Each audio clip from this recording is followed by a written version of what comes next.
Haryana civil service से जुड़े सभी एस्पिरेंट को दिशा क्लासेज की तरफ से हमारा नमस्कार। तो 12 और 13 अगस्त को मुख्य परीक्षा आयोजित होगी 2023 में। इसको लेके काफी सारे आप दिख रहे हैं, चर्चाएं चल रही है बाजार में, डिफरेंट डिफरेंट जो प्रोटेस्ट हो रहे हैं या अपने स्तर पे कोर्ट रिट पिटिशन हो रहे हैं। उसी संदर्भ में एक छोटा सा वीडियो आपके लिए लेके आए हैं। सबसे पहली बात तो मेरा इन कैंडिडेट को कहना है कि आप जो इस दौरान परीक्षा दे रहे हैं, 1200 कैंडिडेट, आप लोग प्लीज मुख्य परीक्षा के लिए अपना पूरा फोकस रखिए न्यूज के रूमर से। क्योंकि ना कई बार मीडिया में भी हम इस तरह की न्यूज देखते हैं जो पूरी टाइम स्टोरी को कवर नहीं कर रही होती और उसमें सीधा लिखा जाता है भी मुख्य परीक्षा पे लगेगा स्टे। उसमें क्या आपका रिदम ब्रेक हो जाएगा, और एक बार रिदम ब्रेक हो गया तो दोबारा नहीं बनता, टाइम लेता है उसमें काफी, लेकिन आप काफी लॉस में चले जाते हैं। मानसून सेशन मैंने वर्ड यहाँ इसलिए मेंशन किया है कि 5 अगस्त 2021 को मानसून सेशन था, फिर 8 अगस्त 2022 को मानसून सेशन था। तो इस बार भी उम्मीद कर रहे हैं, अभी 20 जुलाई से संसद का मानसून सेशन है, और मानसून सेशन में नो डाउट इस बार एचपीएससी की कार्यशैली को लेके कांग्रेस काफी आक्रामक होने वाली है। जैसे कि आपने उन्होंने देखा, एक मीडिया न्यूज में आया हुआ भी था कि पूरे एग्जाम को रिकंडक्ट कराने की उनके जो नेशनल स्पोक्स पर्सन है उन्होंने भी डिमांड कर रखी है। बच्चे भी इस तरफ से अपना प्रयास कर रहे हैं, कोर्ट में जा रहे हैं, रिट लगा रहे हैं। तो ये सब चीजें मुख्य परीक्षा के उम्मीदवारों को डिस्ट्रैक्ट करती है। तो आप प्लीज इन पे कम से कम अपना इनसे जानकारी जुटाइए, ऑथेंटिक सोर्स से जुड़िए रहिए जो आपको फाइनली बता सके भाई परीक्षा। क्योंकि आप देखेंगे बहुत सारे वीडियो की जो थंबनेल है उसमें लिखा होगा हो गई मुख्य परीक्षा रद्द, और आप ना चाहते हो भी उन वीडियोज को देखेंगे, टाइम स्पेंड करेंगे, आपकी काफी टाइम किलिंग हो जाती है। तो आप अच्छे सोर्स से जुड़िए जिस पे भी आप भरोसा करते हैं, जिसके भी साथ आपने तैयारी की है। क्योंकि मैं नहीं चाहता कि ये जो कैंडिडेट हैं ये किसी प्रकार से डिस्ट्रैक्ट हो। क्योंकि पीएससी की जो शैली दिख रही है वो उसमें साफ साफ दिखाई दे रहा है कि वो एग्जाम कराने को लेकर प्रतिबद्ध दिखाई दे रहे हैं। रिजल्ट रिवाइज करने के बावजूद उन्होंने नए कैंडिडेट के लिए कोई स्पेशल टाइम नहीं छोड़ा।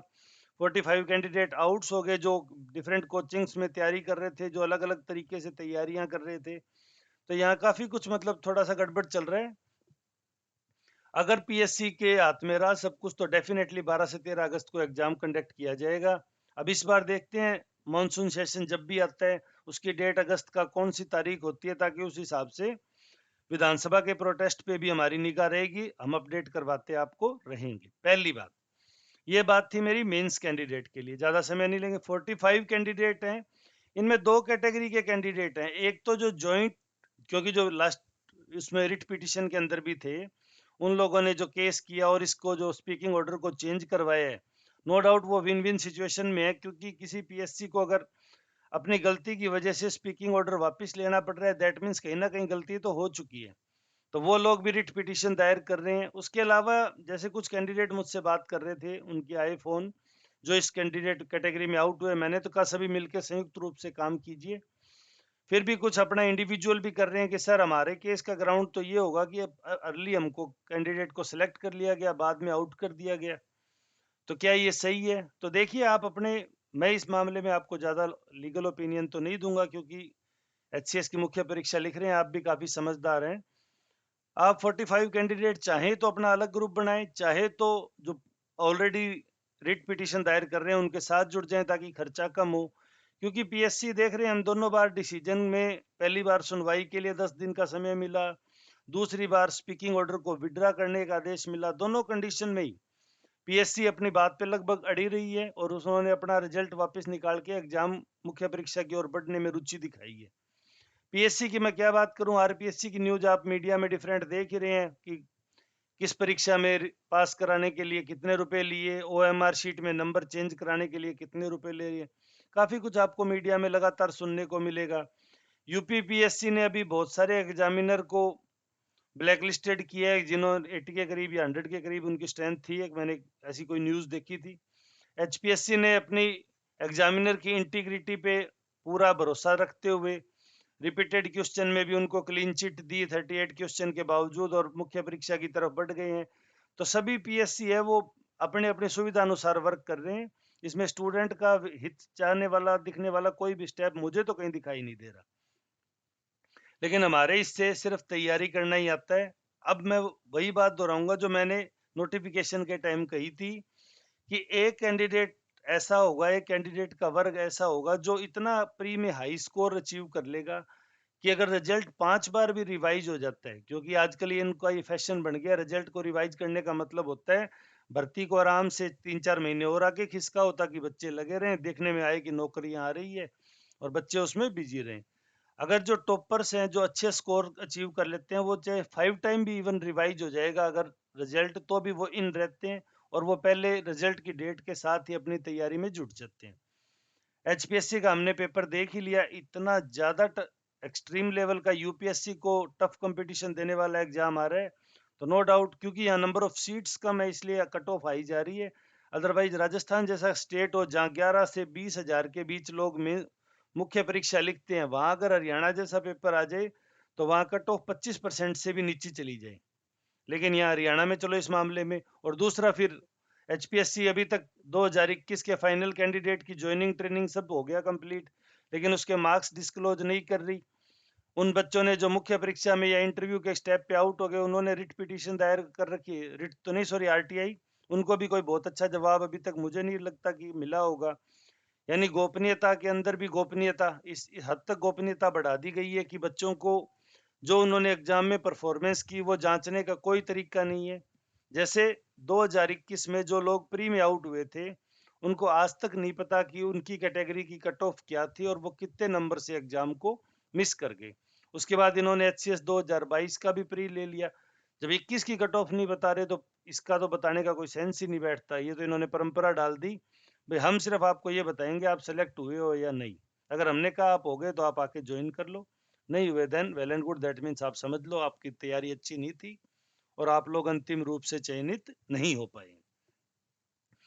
एक तीसरा वर्ग है जो एग्जाम रिकंडक्ट को लेकर रिट पिटीशन दायर कर रहा है, जिसको शायद अपोजिशन पार्टी की तरफ से भी थोड़ा सपोर्ट मिल ही रहा है। नो डाउट वो चैलेंज करेंगे, ये पॉलिटिक्स है, रूलिंग पार्टी अपोजिशन पार्टी आपस में एक दूसरे के खिलाफ आरोप लगाती रहती है, इस चीज को लेके विधानसभा में मुद्दे उठाती रहती है, काफी सारी वहां बहस और काफी सारी चीजें होती है।